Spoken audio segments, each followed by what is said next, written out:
Hi, and welcome to Form Now. We are in Meet the Professor segment. I am Taylor Kemp, the Form Platform Manager, and with me is Dr. Scott Hefelfinger, professor here at the Augusta Institute Graduate School, and you teach theology. I do. Correct? Wonderful. Well, Dr. Hefelfinger, I thought a good place to start is, could you just say, what year did you come to the Augustine Institute to teach? Yeah, I came here in summer of 2017. Very nice. Just tell us a little bit about your journey of how you got here. Maybe where did you study? What was your kind of course of studies leading you here? And then how did you end up at the Augusta Institute? Yeah, that's a great question. I've had a long and winding path to ending up here. And, I won't go all the way back to the beginning. But I think a relevant starting point is I did my undergraduate studies at the University of California at Berkeley, and I was studying music composition, actually. So I was a music major in my undergrad, and I had a conversion experience during that time, and one of the beautiful results of that was discovering the kind of intellectual tradition behind our faith. So how did you, as a music major, I guess just give us some short contours of what kind of led to a little bit of your reversion, your interest switching from music and then getting into the more intellectual side of the faith? Yeah, so I was performing and writing music, but while I was in that college environment, there were some challenges to my faith. Intellectual challenges. Berkeley, I can imagine, yes. At Berkeley, not exactly a bastion of orthodox, fruitful Christianity. And so these intellectual challenges were paired with just some moral laziness in my life. And so I fell away from my faith over the course of the first 2 years. And then in my third year there, through the witness of a friend, I came back to the faith. Wow. But this friend was a non-denominational Christian. And so in conversations with her, I would sort of find myself thinking to myself and asking myself, well, why exactly am I Catholic? Yeah.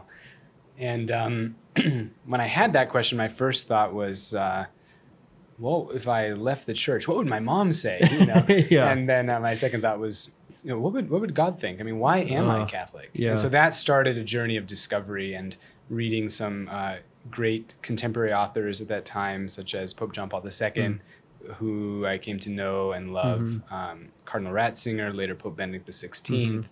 And so God in his providence really nurtured that renewal of faith.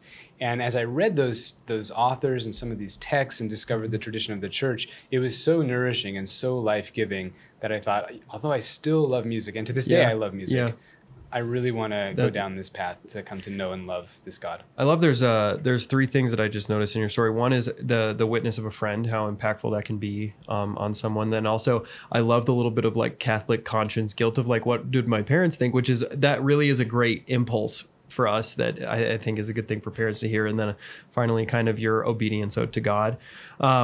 So maybe just a note on music. What do you like to play? What do you still play? Yeah, so when I can, I play piano. That's my primary instrument. In other phases of my life, I've played some viola. I've played guitar, a little bit of drums. So just a bunch of things, a little bit, and writing music. And so nowadays I don't have that much time. I have dreams of writing some liturgical music one day, and I try to play piano. I teach my children piano. And so I try to stay involved, and I listen to a lot of music. I love classical music. You also curate coffee. Yes. I love coffee. Yes. We bought some. We had some this morning. That's a true statement. It was delicious. So, exactly. My son and I roast coffee together, and it's a lot of fun. Coffee and music. I mean, it's a good life and theology. Exactly. It's a beautiful, beautiful life. Okay, so you were at undergrad at Berkeley. You get more interested in the intellectual side of the faith, and then where do you go from there? I went out to Europe, actually. I was looking for graduate programs in theology. And I was considering. So at this point, had you like fully moved away from your music career? No, I was still finishing up. Yeah, I was finishing up the music. I was working on a senior project, actually, which was writing a mass. And that was a very beautiful thing that I was able to do. But in the midst of this, I felt called in this other direction. And so I started exploring options. I ended up going out to Europe. I went to a school called the International Theological Institute in Austria. And I was studying out there. I was out there actually for a total of 8 years, studying and teaching. I met my future wife there, and our first child was born there. So I have very fond attachments to Austria. Then I came back to the States and was at the University of Notre Dame, where I did my doctorate in moral theology. Okay. And how did you end up in Austria? Obviously from California to Austria. How did you find the school? Right. I had never been to Europe, so this was a great adventure. I think, as I remember it, I just sort of did an internet search for kind of faithful Catholic theology programs. And although I was looking at some of the big names in the United States, I was looking at Notre Dame, which I went to later, and Notre Dame wanted me to go there. But it just struck me as a little incongruous, I guess, that I hadn't studied any philosophy or theology in my undergrad. I was doing music. I loved it. And I could go to Notre Dame, and in 2 years, I'd come out, and they would call me a master of theology. And I thought, I don't know. It seems a little presumptuous. But then when I saw this program in Europe, in Austria, it was a 5-year program for a master's degree. And it was like starting over. And I thought, if I want to think with the mind of the church, I need to be steeped in the tradition of the church. And so I wanted to commit that time to just being steeped in that tradition. And it was super fruitful. That's amazing. And that's also a very not common way of thinking. Like, I think a lot about how people today are, and it's like, I want to get what I want as fast as I could possibly want.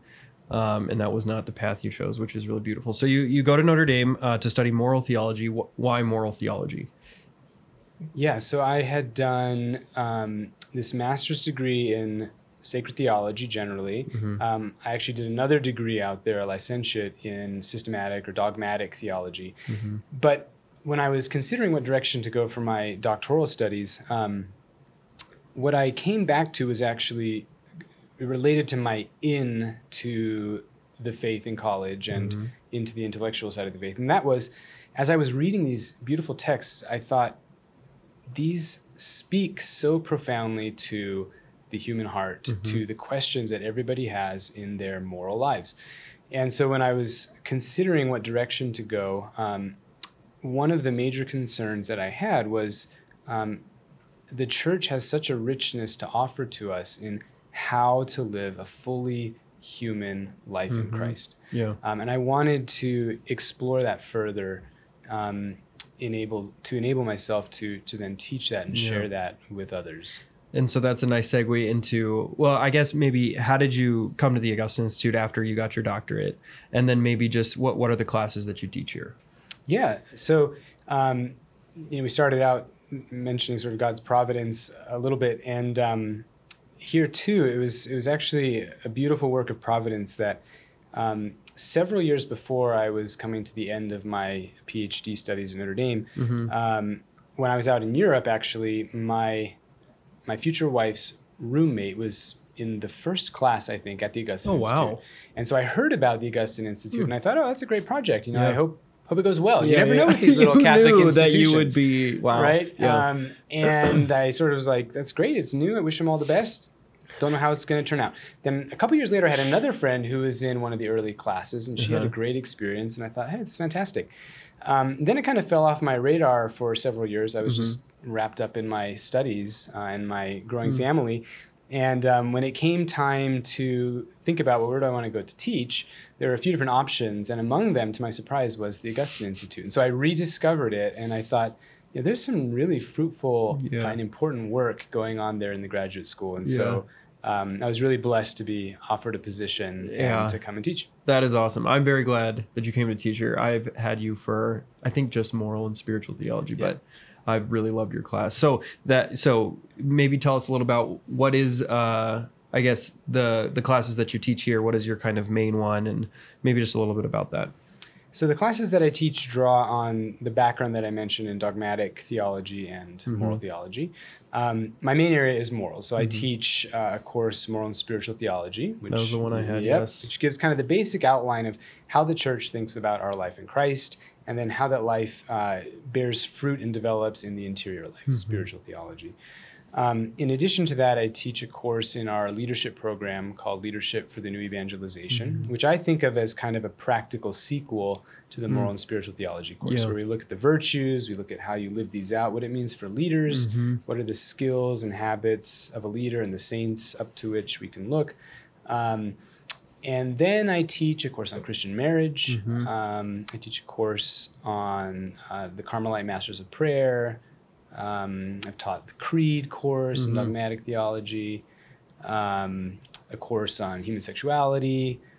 So mostly in the moral domain. Yeah, but still pretty broad. I mean, I feel like it's been fun for me just to, as I'm interviewing more and more of the professors, because there's a lot of classes I didn't know that even you taught all of those, and I didn't know that Professor Klein, Professor Prothero, kind of how broad we are. And then I came to understand that for our faculty here, that's a little bit of a mark of the faculty is really kind of a spreading out, which is just really cool. And if I can jump in on that, that's one of the great things I think about teaching here in our program is what's typical in a university setting in graduate studies is what I would call a kind of premature rush to specialization, right? How quickly can you get narrow so that you can find your little topic and then share your little insight with the world? Yeah. And that has its place, and that's certainly important, and I'm a product of that system to some extent. But thankfully, I'm also a product of another system, which is to be steeped in the sources and to grow in wisdom. And that necessarily entails retaining a kind of breadth. Yes, I really like that. It's beautiful. And I love the way that our faculty does things, which I was a beneficiary of, which has been great. So I wanted to move a little bit into just a little bit of your life as a professor in terms of interacting. We can start with your interactions with the students here on campus and then move into how you interact with the distance ed program that we offer.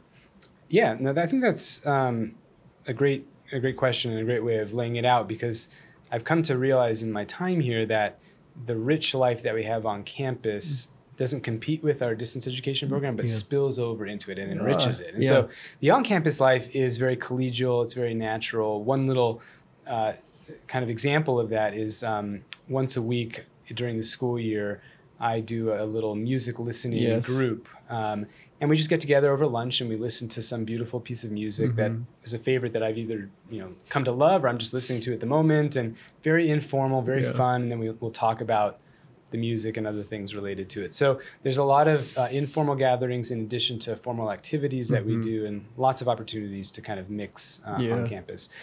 But with the DE students, just to kind of illustrate that spillover, they can't come obviously to those music listening groups. But when I communicate with them regularly in emails, I usually will include a piece of music that they can, a link to a piece of music that they listen to, and I'll offer a couple of thoughts on the music. And often it's something we've, just listened to on campus.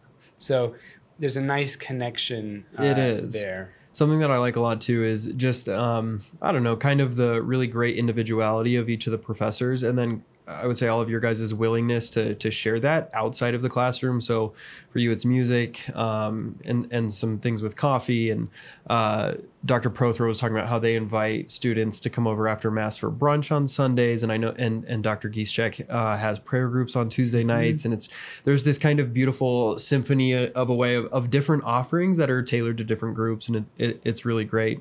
I guess just... any other thoughts on DE? I mean, I'm sure listeners are tired of me. I've mentioned this on most shows, but that I had the privilege of being DE for a year and then on campus for a year. And just our DE program really is so great in terms of you really do feel like you're part of a living community rather than just stuck in this like module by module, week by week. You still feel like you're moving along at a regular pace. And so I guess just what is that like for a professor? What is interactions like for you with the students? Yeah, I mean, it will sound like a contradiction to say that some of my favorite interactions with the DE students are when they come on campus for intensive courses. Yes. This is one of the most beautiful ways that we get to share life together with the DE students. But as you, I'm sure, experienced when you came on campus, that rich and intense interaction is prepared through all sorts of interactions prior to that, so that when the DE students arrive for an intensive course, they often, very often tell us, I felt like I was coming home. Like Yes. I knew everybody there, their names at least. I knew the professors well. And so how does that happen? Well, it happens through regular email exchange. It happens through conversations over Zoom or over the phone, which we have regularly with our DE students.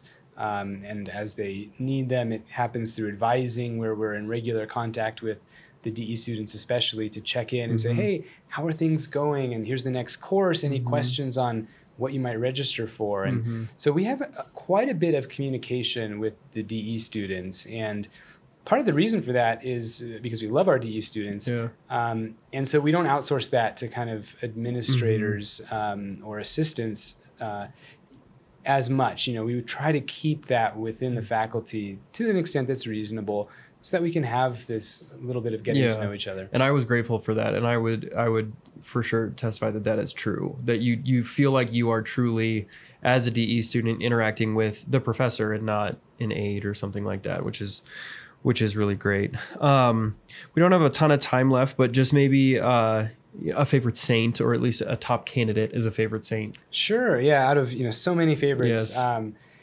My intellectual mentor, I would say, and favorite saint is St. Thomas Aquinas. And St. Thomas was called by Pope Benedict XVI the greatest theologian in the history of the church.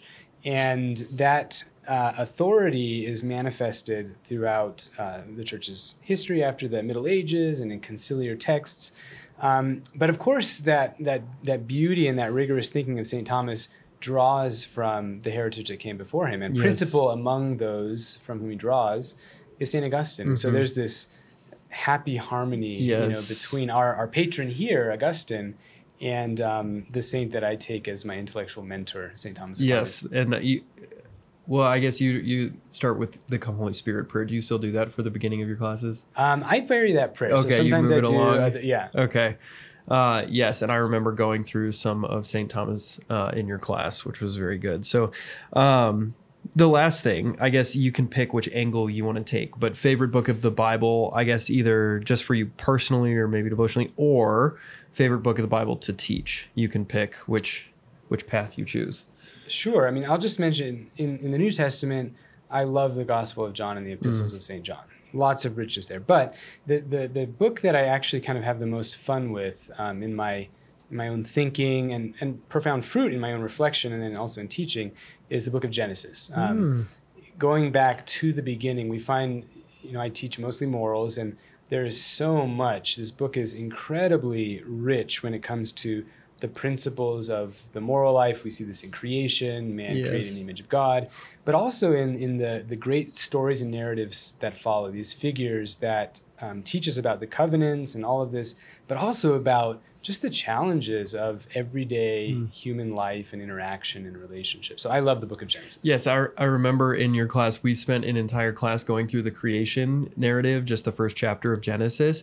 And I remember being like, oh, it was awesome. I remember it was many different things that I hadn't heard before in salvation history that we took. And I was just like, this was awesome. So I can feel your love for the book of Genesis, which is great. Well, lastly, before we close, I thought, would you maybe say just a word about, because not only are you a professor here at the Augusta Institute, but then you also are on our short course platform. Would you maybe talk about, maybe if anyone's listening and they're not able to maybe get involved with the graduate school at this moment, but maybe short courses is a nice medium, which we can put a link in the show notes about. But what is the short course that you taught? So the short course program is just a lot of fun. I mean, it's a lot of fun for us as professors because it gives us this fantastic little outlet to share sort of what we do in the classroom, but in a, slightly less formal and more condensed. A little less rigorous. Yeah. And so I've taught on morals there. I've taught on prayer. I have an upcoming course on Catholic social teaching. And it's a platform and an offering of courses that's constantly being enriched and expanded. So if any of you are thinking about it out there, it's great on its own. Just a lot of fun, a lot of great information. And it might also whet the appetite to realize, sort of as I did as an undergraduate, like, the riches here are incredible. I'd love to continue studying in one form or another. So the short course platform that we have is fantastic. It is, and we'll put a link in the show notes. And I think it's like $23 a month, and you get access to all the courses, so you can check out all of them.